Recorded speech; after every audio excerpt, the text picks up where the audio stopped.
Folks, thanks for coming along tonight, and thanks to our members on the Zoom call and others who will listen later in various other places and manners. So it's great to have Behnam Ben Taleblu back at the Sydney Institute. He was here, we're trying to remember, and we recall it was late 2019 before COVID-19 commenced, and a few months, 5 or 6 months before that. So he's well known to some of our members. He's a senior fellow at the Foundation for the Defence of Democracies in Washington, D.C. He writes regularly in various newspapers and journals such as The Atlantic and The Wall Street Journal and other places where you can and we do read him. But tonight our speaker is going to talk on the topic of Iran in 2022. Many thanks. Thank you very much for that kind introduction, and to everyone at the Sydney Institute for making this possible, as well as friends at AJAC for helping host again. It's a pleasure to see you all in person, especially coming out actually in person amid the tail end, hopefully, of the COVID-19 pandemic. And to the Zoom audience, well, we still get to thank you anyway.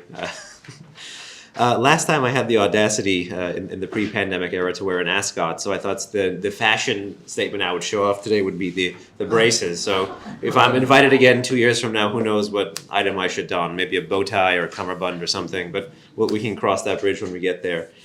To a slightly darker, less fun note, Iran in 2022.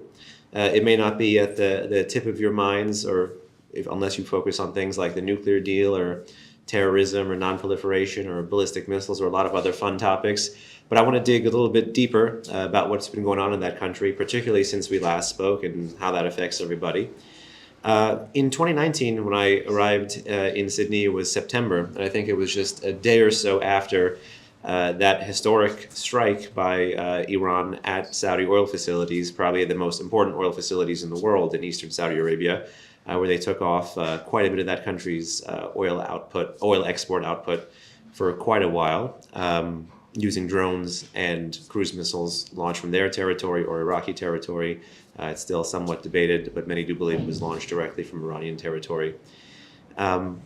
Months after that, about 2.5 months after that, you had probably the most widespread, largest ever mass protests against the government of the Islamic Republic in the entire history of the Islamic Republic. And that's the theme I want to take you towards today, which is the cleavage in Iran that exists between state and society, because you'll likely hear more about the security threat. You'll likely hear more about the nuclear issue. You'll likely hear more about the Iran-Saudi, the Iran-Israel, the Iran-US tension. But what I will venture to guess that you may not hear a lot of is that state versus society divide inside the country and where it's going, and even how among the elites, the acceptable boundaries for speech and political orientation will also continue to shrink, making that regime even more hardline. And like the old saying goes, if you don't bend, you break, kind of taking that regime ultimately in this direction after it's been around for about 4 decades. So those protests that happened in 2019 were part of a newer trend of protests. Protests are not new in Iran. Protests against the Islamic Republic have been happening almost as long as there's been an Islamic Republic. So while there was a very broad and diverse coalition of groups that in 1979 ousted the U.S.-supported Shah or ousted the U.S.-supported king of that country and ultimately made the regime that we now know to be the Islamic Republic that in that same year in 1979.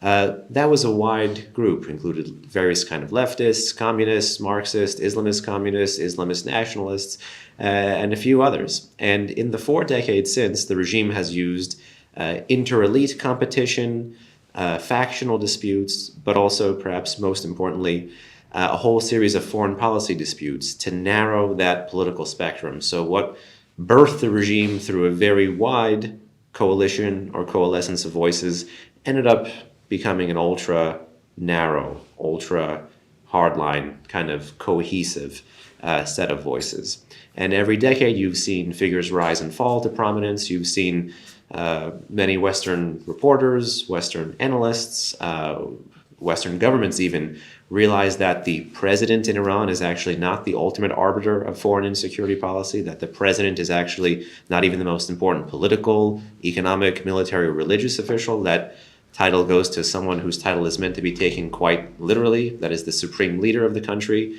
There have been about 8 or 9 presidents, I think, in the Islamic Republic's history, but there's been about 2 supreme leaders, and still, bless you, with the second one, he's 83 or 84, if I'm not mistaken. And now that elite that he had inherited, the regime that he had inherited, he's now thinking about legacy.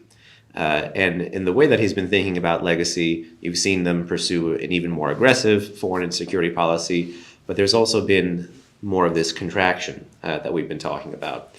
And the best way you can understand this contraction is to kind of draw a sharp contrast. So in 2013, there were a lot of Western reporters, Western analysts looking at the allegedly, quote unquote, moderate government of Iran's president, Hassan Rouhani. He was, quote, elected and inaugurated that year, spring, summer of that year.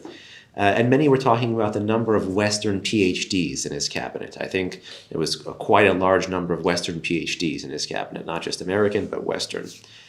You can contrast that with the government of the current president, Ebrahim Raisi. He's also someone who ran for president in 2017 and lost, and ran again. He has no organic political following.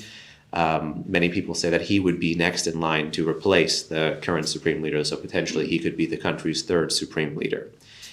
This individual kind of distinguished himself through the letting of blood in the 1980s. He's held multiple positions in Iran's judiciary, so he has no organic political following. And ultimately, he's been failing upwards through carrying out the Islamic Republic's edicts on the home front, literally signing off on death warrants. There were several fatwas in the late 1980s at the tail end of the Iran-Iraq War that was basically used to clear out Iran's prison system of political opponents. And under a very perverse litmus test, basically upwards of 5,000 political prisoners were killed.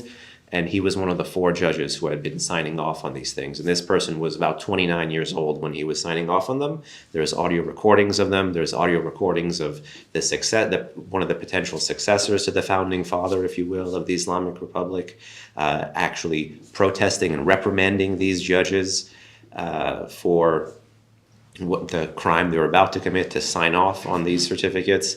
He eventually fell out of favor, and he eventually went into house arrest. But Ebrahim Raisi continued to fail upwards. He became chief of the judiciary, if I'm not mistaken, in 2019. He was sanctioned by the US, and that brings us to the point of comparison. Whereas in 2013, you had quite a large number of Western PhDs in the Iranian president's cabinet.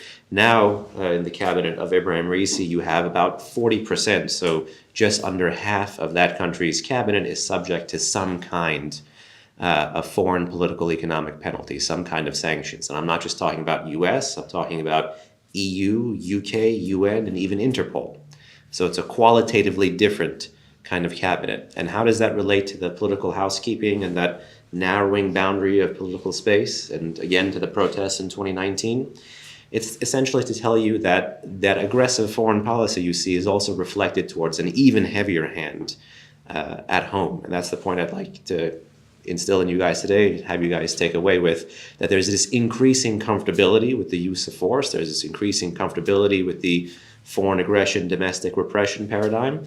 And what the regime is doing is continuing to use all of these different disputes, abroad, at home, inter-elite, interfactional, to narrow that spectrum, to make it ultra-hardline, to make it more cohesive, and to make these things happen with greater regularity. And so when there is some kind of exogenous shock to the system, like protests in 2019, in November 2019, protests again in mid to late January 2020 to February 2020, after the downing of that Ukrainian airliner that killed over 170 passengers, all innocent civilians. Then even protests throughout the COVID process, the way the regime dealt with COVID. I'll try not to discuss COVID to get everybody talking about that issue again.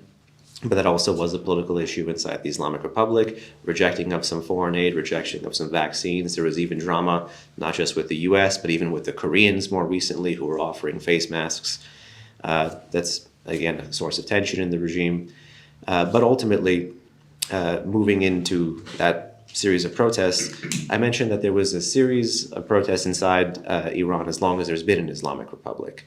But into that November 2019 period, it's called the Aban protests or the November protests, there was a economic trigger for those protests. And that led many in the outside world to say, well, it was just protests over high gas prices because gas prices had been surging. There had been some subsidy cut issues in November 2019.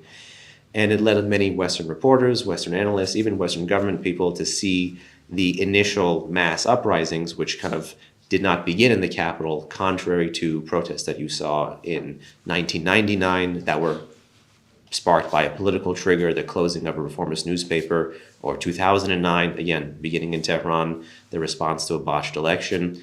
These began outside the capital. Think of it as an outside-in kind of nationwide protest that changes demographics, that changes geography. It's a shifting pattern in Iranian protests rather than beginning with more Western-leaning youth in the capital and then spreading out. This actually begins with the urban and rural poor, with the generations of people that the revolution was allegedly supposed to have been for, the downtrodden and the dispossessed, or in the political parlance of the Islamic Republic, the mustazafin, the oppressed. This was supposed to carry out the next generation of the revolution, and ultimately these are the folks who are more aggressively protesting against the Islamic Republic.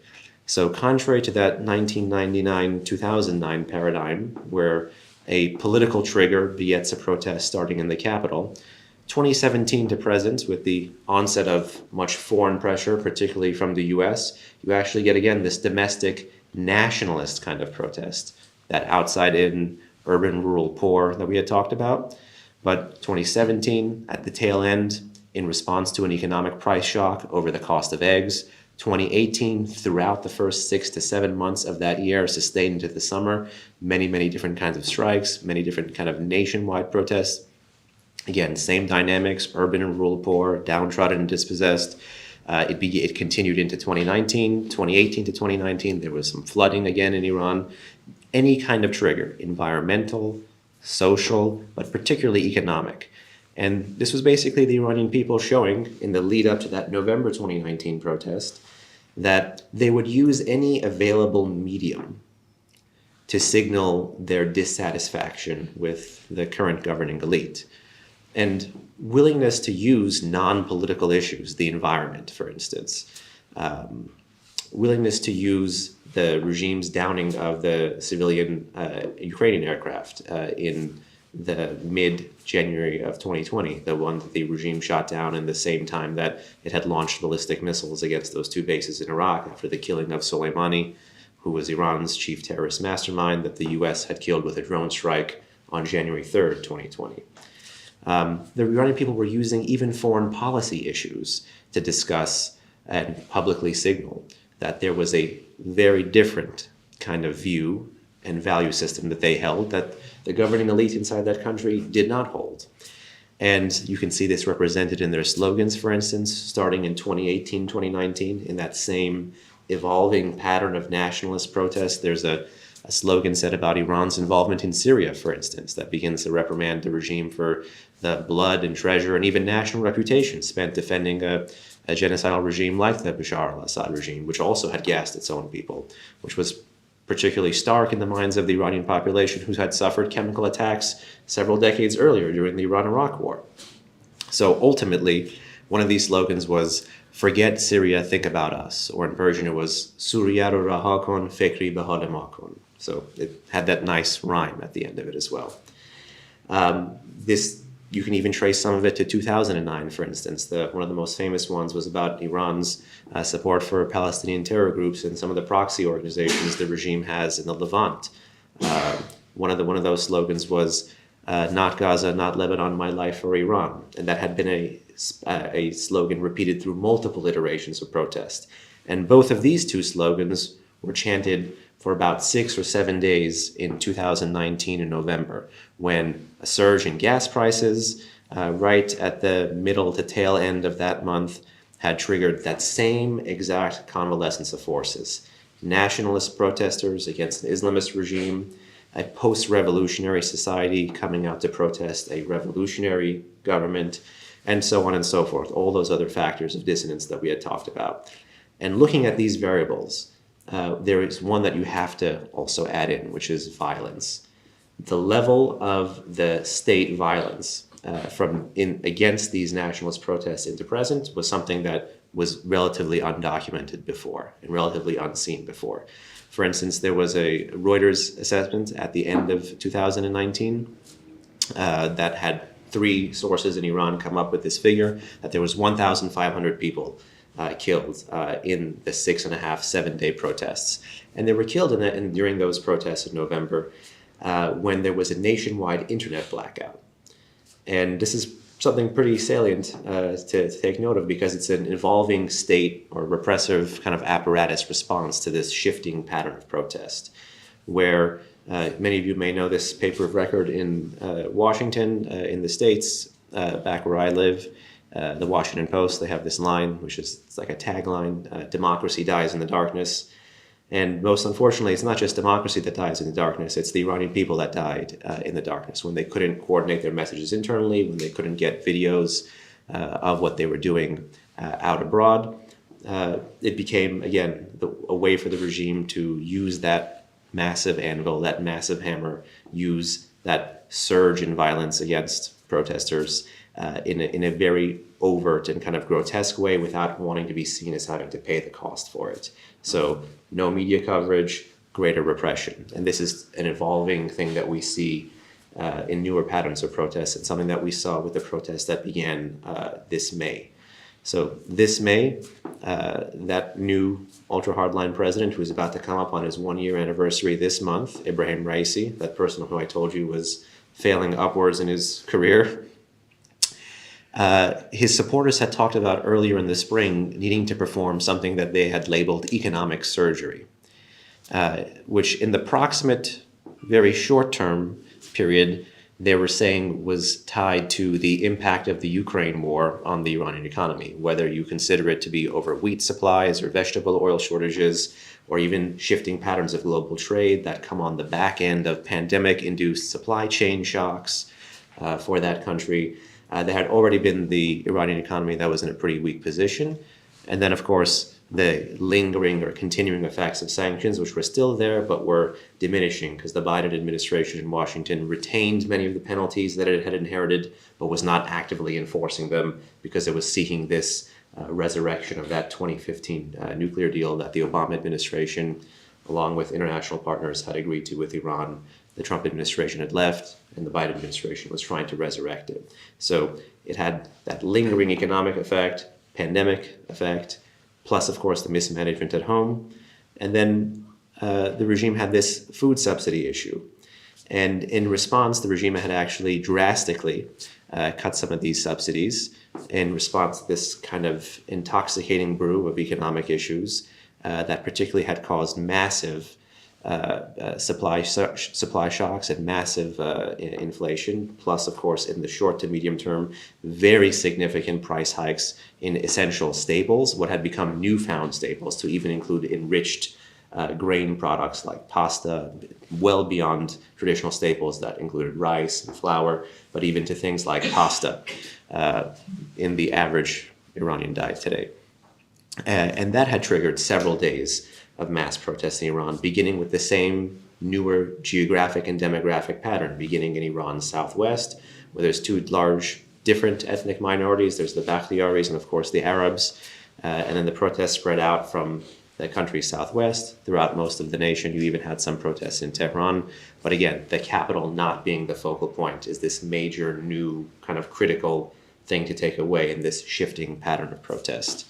So you've had a revolutionary regime, an Islamist government ruling over a nationalist and basically post-revolutionary society, and the Iranian population trying to signal with every successive crisis that comes their way, and with admittedly very immense bravery, that the regime doesn't speak for them, that the value system is not their value system, that the foreign policy is not what a more national or Iran first, if you will, to borrow from the political parlance in Washington now.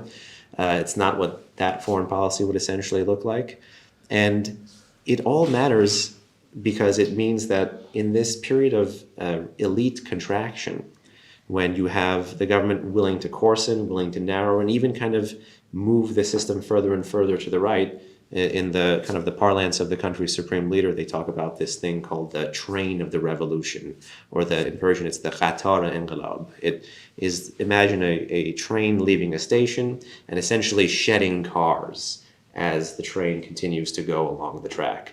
And that means that everyone who was part of that wide coalition that helped get the train into the system, get the train on the rail, doesn't stay there for the duration of the journey. Doesn't deserve to stay there because they're insufficiently hardline. They haven't proved their revolutionary credentials through a certain kind of action, or through a certain kind of deed, or through a certain kind of domestic political parlance.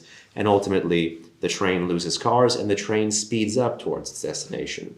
And what we're watching now with Iran in 2022 is this increased speeding up towards that comfortability with foreign overt aggression and overt domestic repression. And that overt thing is what I'm talking about, because the lipstick has kind of come off. The regime used to have to try to feign moderation, used to have to put Western PhDs, people who spoke great English, at the helm just to be able to elicit some kind of foreign concessions.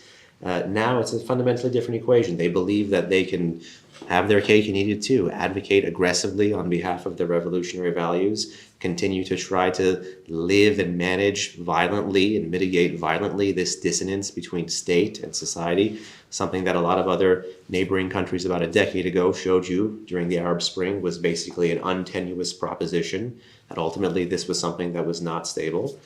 But the regime feels like ultimately the one ingredient to keep everything together is going to be force. So there's this increased willingness to use this kind of force.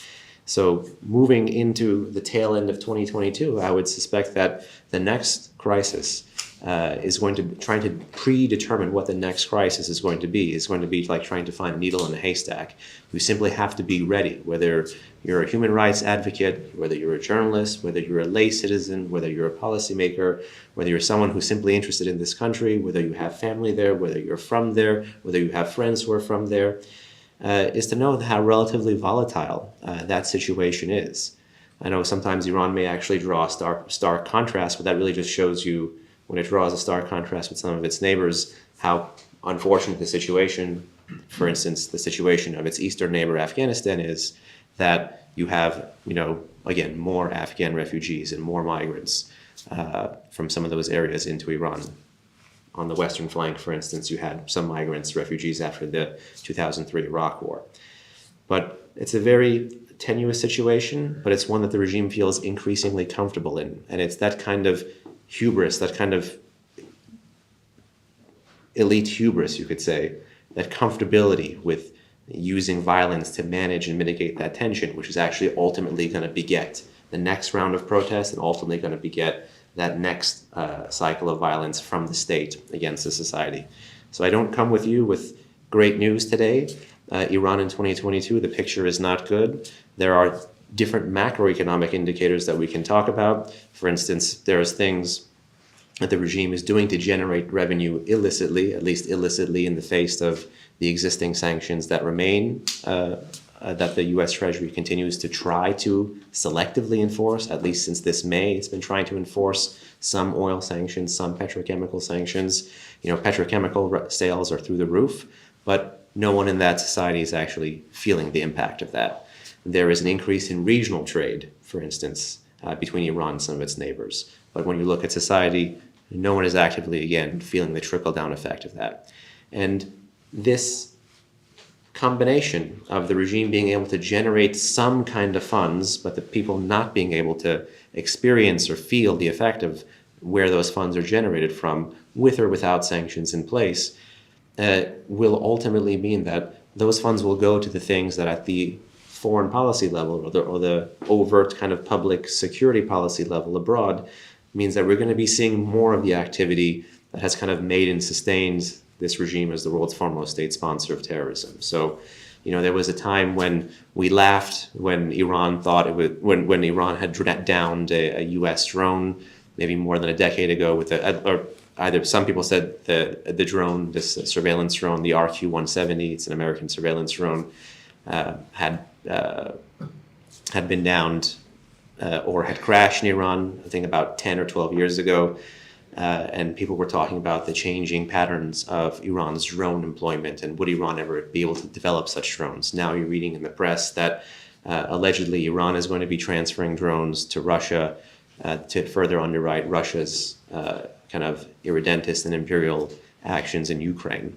This is for those of you who do follow the Iran-Russia relationship or are familiar with one of the ways the Russians actually generate revenue abroad. The Russians generate a lot of revenue through arms sales. They have many clients who do purchase arms. And in the post-Cold War era, in the 3 decades since the end of the Cold War, the arms trade between Russia and Iran has been entirely one way. It's been Russia selling and Iran buying.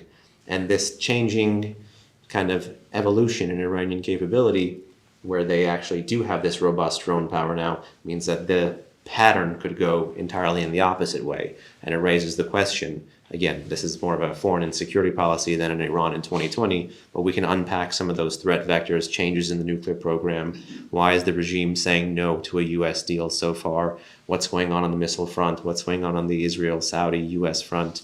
But ultimately, this is a change. And I think there will be more of these changes because that is where that money is being invested in the missile program, which continues to be the largest ballistic missile arsenal in the region, in the drone program, which even the Russians are now allegedly interested in continuing to impede maritime shipping, and continuing to have this threat network that the regime itself calls the axis of resistance, or in Persian it's called the Mehvar Muqawamat. And these are proxy groups, partner groups, terror groups that they either created in some of these jurisdictions where they don't have state-to-state contacts, or they co-opted militants on a battlefield, but with the ultimate goal of controlling these groups and then using these groups they control to contest the relationship with the state and reorient the foreign and security policy of that state. So again, this is where the illicitly generated revenues are going. It's not going to help get people around a potentially new wave of an Omicron variant. It's not going to help people offset some of the subsidy issues that have been triggered by some of these massive price spikes. It's not going to, for instance, redo some of the infrastructure in some of these places that are protesting on literally the geographic and social periphery of the country so that those individuals can have a better life. It's just a fundamentally dissonant worldview of what is in their priority. And I think it's pretty clear that that which is in the regime interest is not at all which is in the public good or in the national interest. And that is likely going to continue to be a driver of more protests. So while we may not be able to identify what those specific protest areas are, I think it's pretty clear that to continue to signal their political dissatisfaction, any economic grievance, any social grievance, any environmental grievance, any foreign policy grievance may well be the next trigger for another kind of mass uprising, which, all else equal, given the constellation of hardened men at the helm today of power in Iran, are more inclined to use violence to remain in power than ever before. And on that rather unfortunate note, I think I will pause and we can turn it over to questions. Well, many thanks for your substantial but rather pessimistic analysis. But it's important to be realistic. Can I just ask you about, I mean, you didn't use the word theocracy, but I guess you describe Iran as a theocracy with a supreme leader who's become a narrow Islamist, fundamentalist. But to what extent is the degree of religion matter here? I mean, is this an issue between the Shia in Iran and the Sunnis in the other area? Or do we overplay the division between, I mean, the rivalry between, as you pointed out, between Iran and Saudi Arabia, but is that religious motivated or other reasons or a bit of each? Thank you. It's yours. You can take it if you want. You ask a very important question, and it's one that if you look at, for instance, the Saudi-Iran rivalry for instance, with your phone, like a video, it looks different over time. But if you take just like a snapshot of it, it may look more sectarian, as you had mentioned, depending on the time. For instance, the regime, ever since it came around in 1979, has had this foreign and security policy principle. It's called the export of the revolution. And those partner and proxy groups that we had mentioned, that's one vector of the export of the revolution. You create a group, you co-opt a group, you control a group with the ultimate purpose of contesting a state that is not aligned with that foreign and security policy vision. So, for instance, the regime is Khomeinist, it's Islamist. There was an 8-year war with its neighbor, which was secular, Ba'athist, pan-Arab nationalist. So it was a conflicting ideologies, even before we get to sectarianism. But the regime actually had created different groups. Dawa, the Dawa party in Iraq, for instance.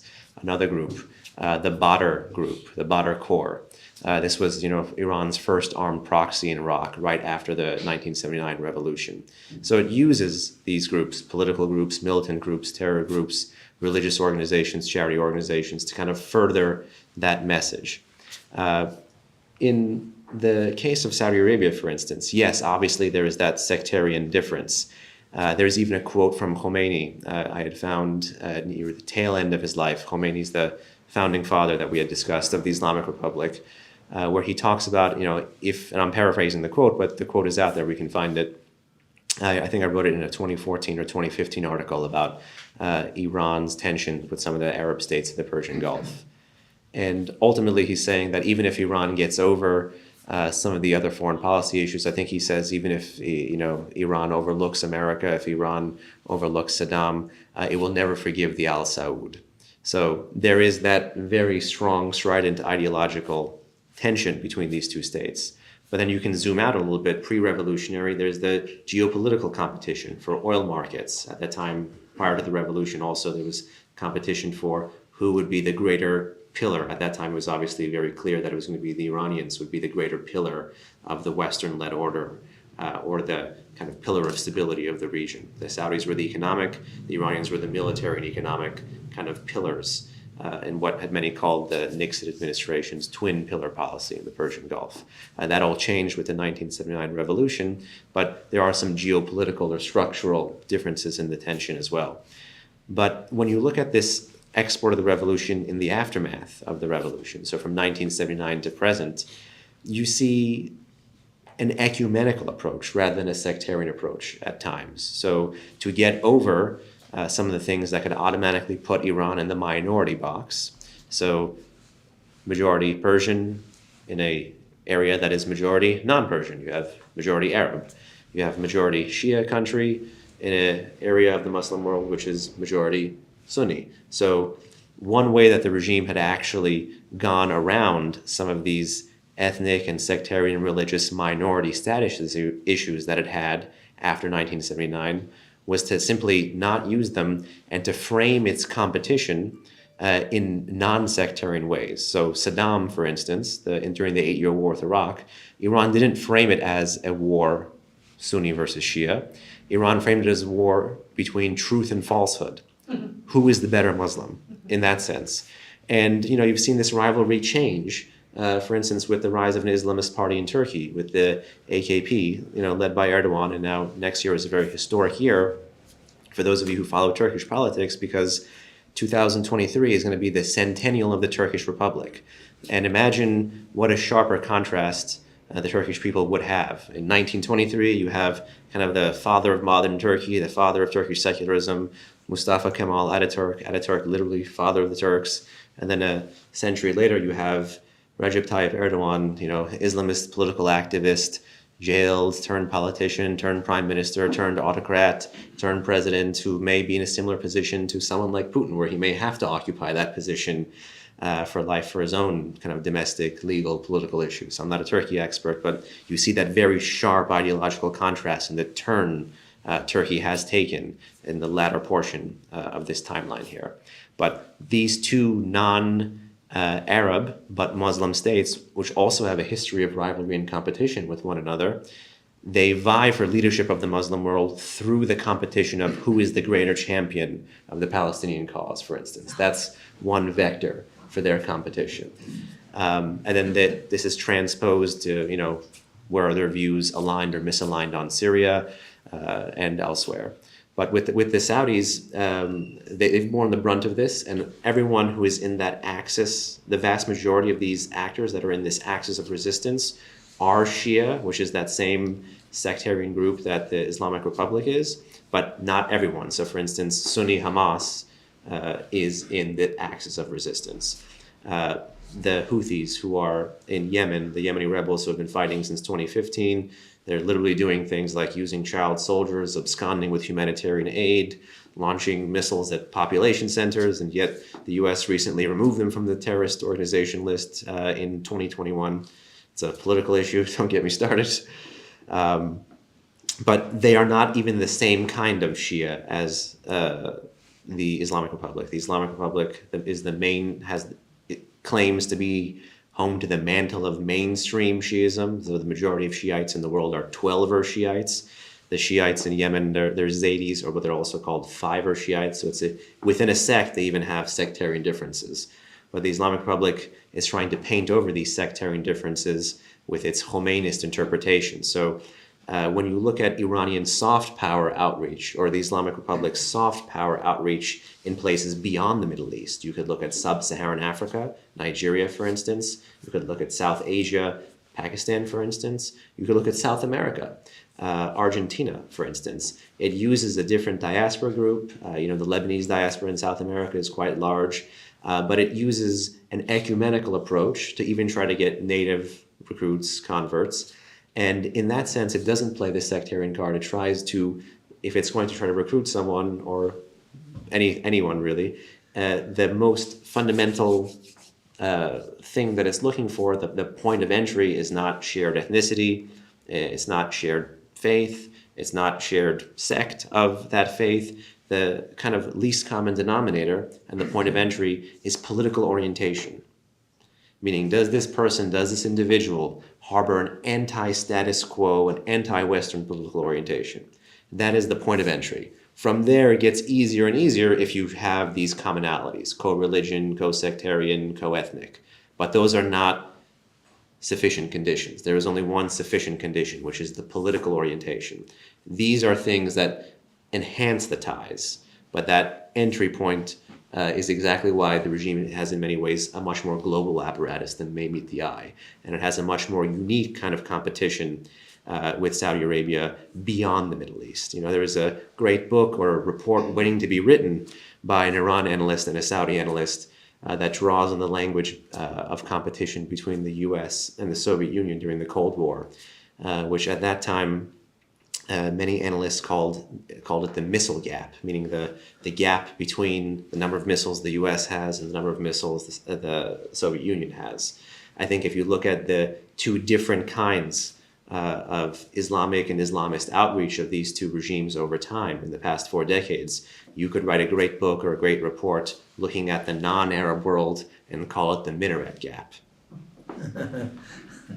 Before we go on, I should say thanks to the Australia, Israel and Jewish Affairs Council for bringing our speaker to Australia and making it possible for him to return to the Sydney Institute. A welcome return. We've got some questions here. We'll go here first. Yeah. I want to sort of bring in a two-pronged Ukrainian kind of focus. Putin went to Iran in recent times, and I'd like you to comment on what you think that was for. But David Harris from the American Jewish Committee was here a week ago, thanks to AJAC, and he was commenting on the US-Iran sort of Obama nuclear deal that we think might come back since Trump's gone.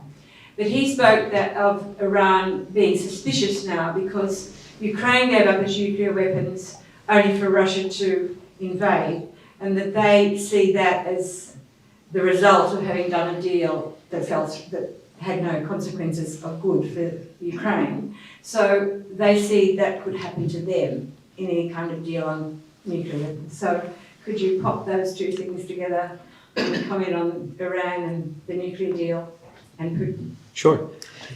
Thank you very much.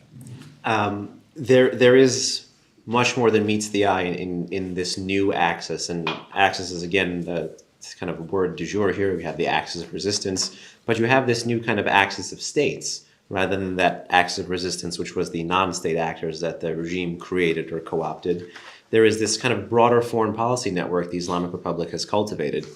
And it's very interesting because allegedly they say it's on a placard outside the foreign ministry, but it was also an informal slogan at the tail end of the revolution. And that slogan was "Neither East nor West Islamic Republic," which was supposed to tell you about the value system. It meant neither capitalist nor communist. They're allegedly trying to do their own thing. But what you've seen with this kind of eastward shift for the past 2 decades now, an overt eastward shift, you can look at it in terms of markets, you can look at it in terms of military to military ties. There are increased Russia, China, Iran naval drills. There's like 2 or 3 already in the past few years, and those ties are set to continue. You have greater business ties with or without sanctions. China, for instance, has been the largest and perhaps most important importer of Iranian oil products in the pre-sanctions era, during sanctions era, post-sanctions era, in the pre-deal era, during deal era, post-deal era. So much of the Iranian foreign and security policy that Australians don't like, the UK doesn't like, most of the Commonwealth countries don't like, the US doesn't like, is underwritten by these enhanced ties economically and militarily with China. But on the Russia front, it's the political cover and the Islamic Republic's increased willingness to play junior partner to Moscow. And this is kind of plays into the Russian grand designs, but ultimately, for a regime that had made so much noise in its revolutionary heyday about sovereignty, it's been increasingly willing to give it up to states which will instrumentally use the Islamic Republic as a pawn in their strategic competition against the West, and particularly against America, and particularly against American-led international institutions like NATO. So you see this in the evolving Iranian rhetoric on the causes and consequences of the Ukraine war since late February. It's kind of become an echo chamber in many ways for some of the same causes and consequences that Putin likes to put forward, theories for the Russian invasion. But ultimately, to begin to tie it to the nuclear deal, in March, it was one of the first major stalling points of the Iran-related nuclear talks this year, and there have been many. But the talks are currently still stalled. But the first major stall happened in early March, just about 2 weeks after the Russian invasion of Ukraine. And this stall followed about a month and a half of messaging from everywhere in Washington, but including the media. Everyone believed that the deal was right around the corner in 2022. This weekend, I know too many people, reporters, think tankers, analysts, government people who worked weekends tirelessly because they thought that on that Monday or on that Saturday or on that Sunday, the new Iran deal was coming, and you got to get ready and do your homework and get up to speed and see who's been saying what and translate and follow the press and everything. The deal did not come. But that first major stalling point was in the aftermath of the Ukraine war beginning in late February. The Russians sought a clarification that the business that they would be able to conduct with Iran, because the nuclear deal does permit government-to-government ties between the Russians and the Iranians from their civil nuclear sectors, but also because the Islamic Republic has a very largely sanctioned banking sector, and it took many years for those sanctions to be built. Some were unilateral, some were multilateral. But the Russians, in record time, got the world's attention through its activities in Ukraine and got a very similar swath of sanctions put against it. So the Russians wanting to make sure that any kind of economic ties they would have with Iran, because A, they have potential military ties, B, there is the nuclear-to-nuclear ties, the civil nuclear commercial ties, something that the deal would bring forward rather than scale back.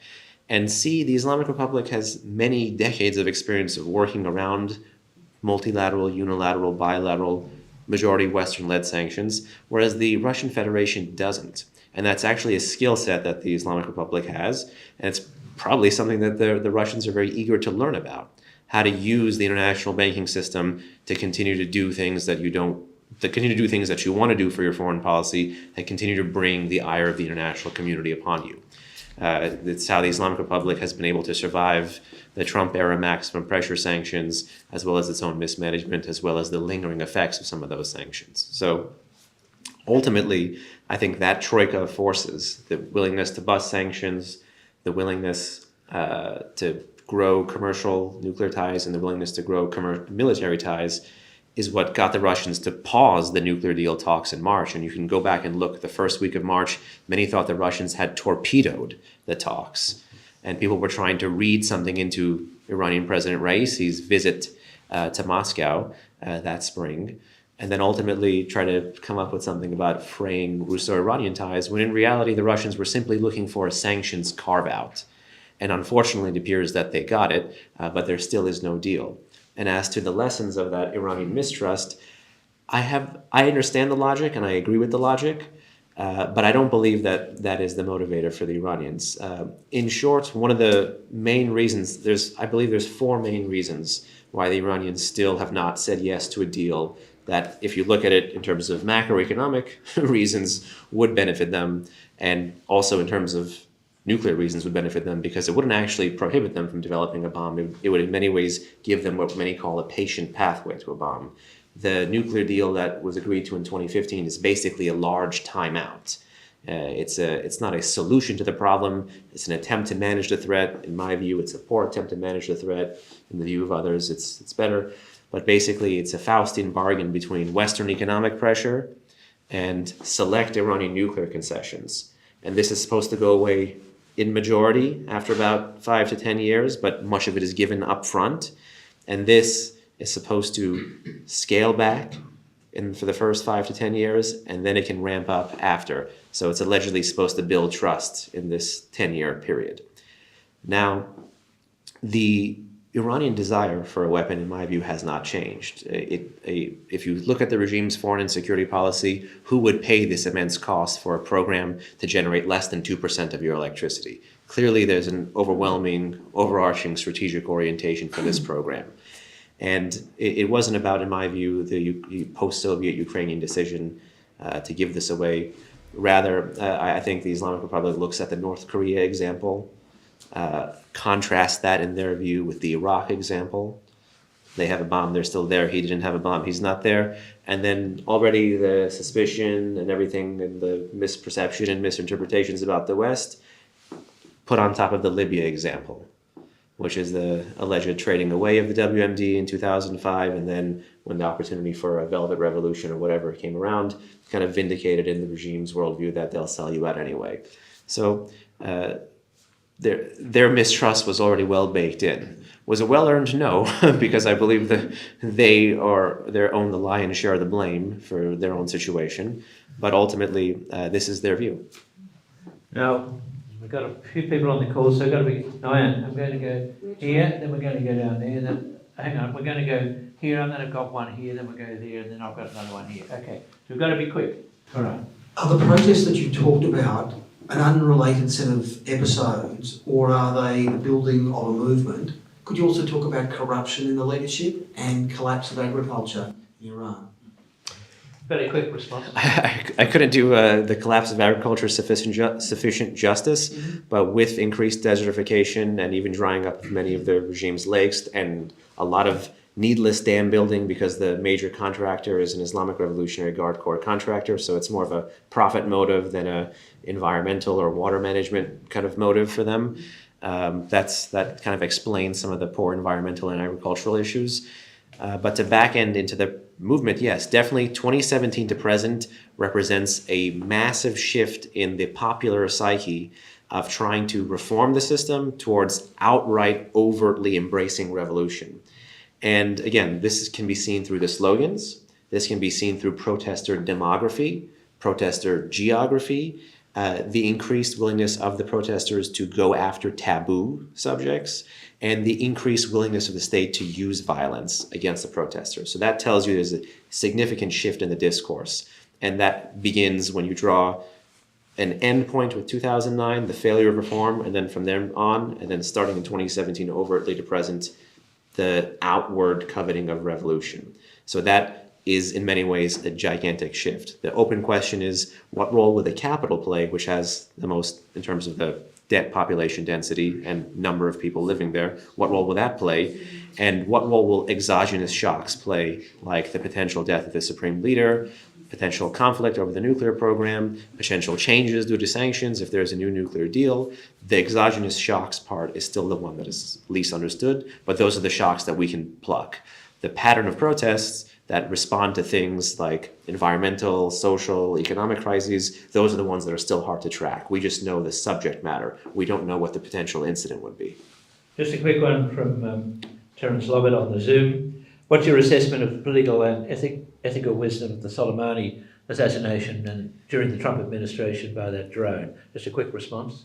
The political wisdom? I mean, ultimately... And ethical wisdom, yeah. I mean, the very interesting / odd thing about the Soleimani killing is that there was people should actually read UN documents sometimes. Had Soleimani listened to the UN resolution, the 2231 resolution that actually codified the nuclear deal, there was a travel ban against him. Had he actually listened to the marginal annexes of this UN resolution, he would be alive today.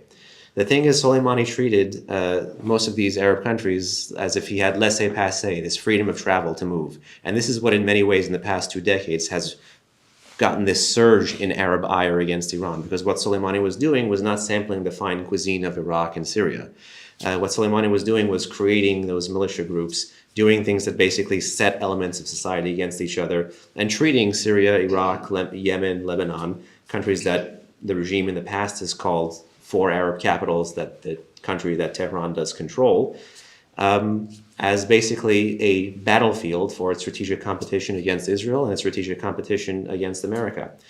Now, I'm not going to relitigate the legal case for the killing of Soleimani, but I'll simply say that anyone who believes that there was a case for the removal of Osama bin Laden from the battlefield due to the civilian casualties would know that there is one for Soleimani as well. But the difference is bin Laden didn't have the apparatus of a state behind him, and Soleimani did. So in my view, if imagine this had happened earlier, would there be less IED and EFP attacks in Iraq if it happened in 2007?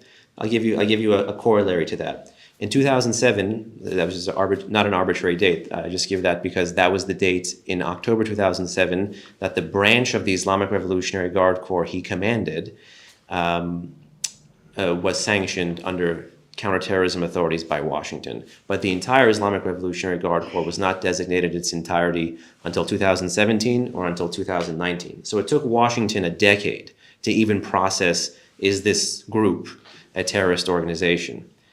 One wondered if there would be a more productive use of Washington's time in that decade that could have avoided much bloodshed in the Middle East. There's a question there, and I have one here. So we've got to move quickly. Yes, thank you for your address. This is a short question. I think you give you a short answer. I'll do my Speak best. up a bit, will you? The son of the deposed Shah, Reza, I think, established a project called the Phoenix Project of Iran back in February 2019 to call upon opposition, to martial opposition. I'm just wondering how that's going. Has it made any traction or is it defunct?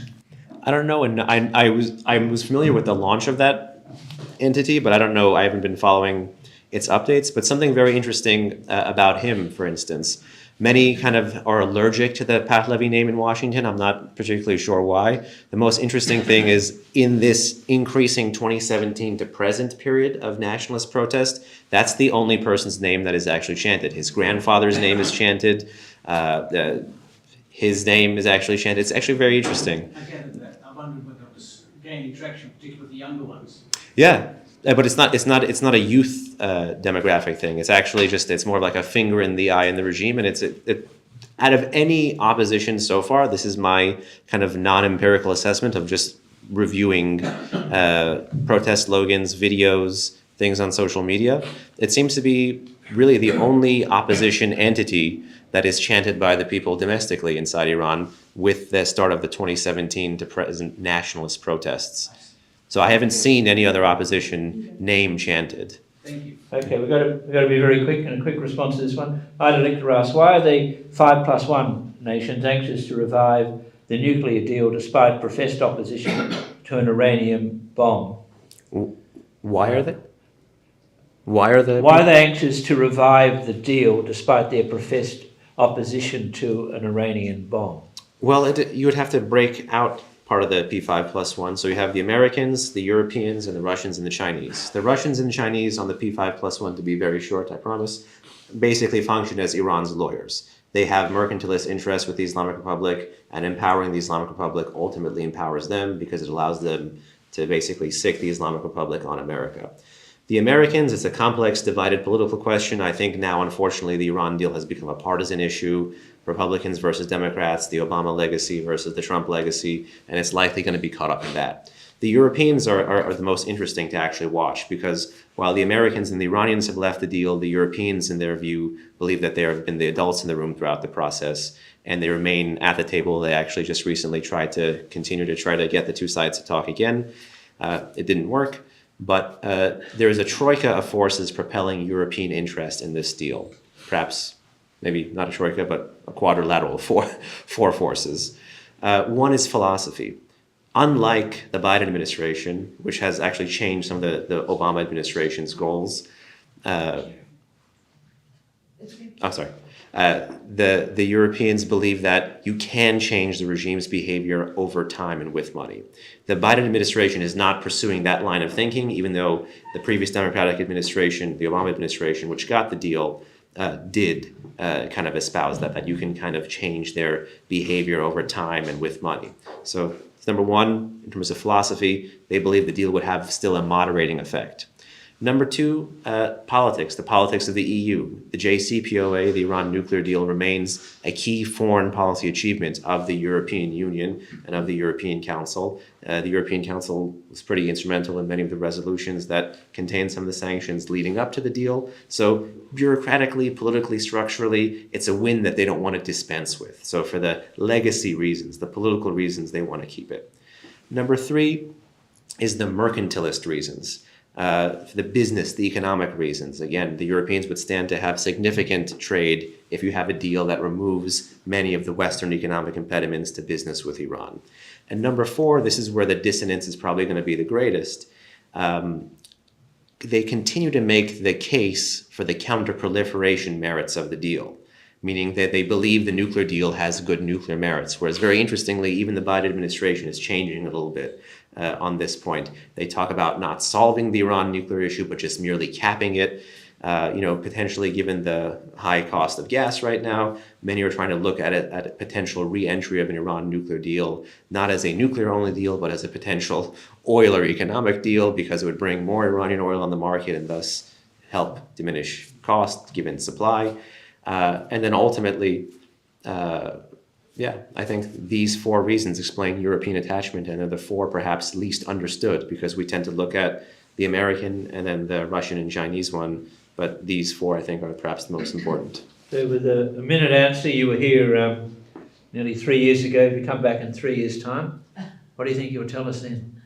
Well, I would definitely have to brag about the fashion, but I think I would have more bad news. I think if we do another session in 3 years' time, I'd probably talk to you about increased Iranian long-range strike capabilities, which means more longer-range Iranian missiles, and hopefully I wouldn't be telling you about an Iranian nuclear bomb. I sincerely hope I wouldn't. But on the longer-range strike stuff, absolutely. I think this is the direction the regime is moving in. They have a very robust, not just ballistic missile program, but space and satellite launch vehicle program, which they're actually using to grow the range while allegedly having a 2,000-kilometer range cap. There's also something that they're doing in terms of its satellite and space launch vehicles. They're working more in terms of solid propellants, which it's basically the fuel you need for these missiles rather than liquid propellants. Solid propellant rockets or missiles have motors. The liquid propellant ones have engines. Some of the engines for the liquid propellant ones are harder to use. Not going to bore you to death with these technical definitions, but there's greater military utility on this side of the aisle, the solid propellant systems. And the regime is trying to make bigger and bigger motors, bigger and bigger diameter, bigger and bigger weight, bigger and bigger size, generating greater thrust. This is going to have immediate military applications for the regime should it want to go down that program. And so my fear is that you're going to have much, much more capable ballistic missiles, more capable than you have already, and you may have greater range. So I hope I'm disproven, but the trend lines are moving in that direction already. Well, many thanks. Thank you. So thanks to Behnam Ben Taleblu. Your paper here from 3 years ago holds up very well. It was realistic, it was pessimistic, but it was realistic. And I suspect your paper today is going to hold up well in 3 years' time. Like you, I hope it doesn't, but I think it will. But you've been very generous to us tonight and given a very detailed analysis of the region, focusing on Iran, but not only on Iran. And we'd love to have you back. Many thanks and well done.